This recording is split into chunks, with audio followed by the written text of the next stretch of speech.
রহমতের নবী বলেন, ও নারীরা, এত মর্যাদা তোমাদেরকে দেওয়া হয়েছে, আর কিয়ামত পর্যন্ত কেউ মর্যাদা বাড়াতে পারবে না।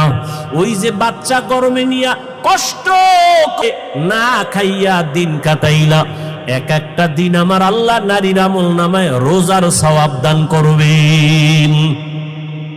মা বাচ্চা গর্ভে নিয়ে রাতে ঘুমের বিছানায় গেছে, হঠাৎ করে বাচ্চা আঘাত করেছে, মা ঘুমাইতে পারে নাই, সারা রাত কান্না করে কাটাইছে। আল্লাহর নবী বলেন, একটা মা বাচ্চা গর্ভে নিয়ে রাত ঘুমাইতে পারে না, আল্লাহ তাআলা ওই মায়ের আমলনামায় কদরের রাতের সওয়াব আল্লাহ দান করবেন। এত মর্যাদা নারীদেরকে আল্লাহ দান করেছেন। আজকে যারা বলে ইসলাম নারীর অধিকার দেয় নাই, মর্যাদা দেয় নাই, এদের মতো চরিত্রহীন মুসলমান, ইসলামের দুশ্মন, মানবতার দুশ্মন জমিনে আর কেউ নাই।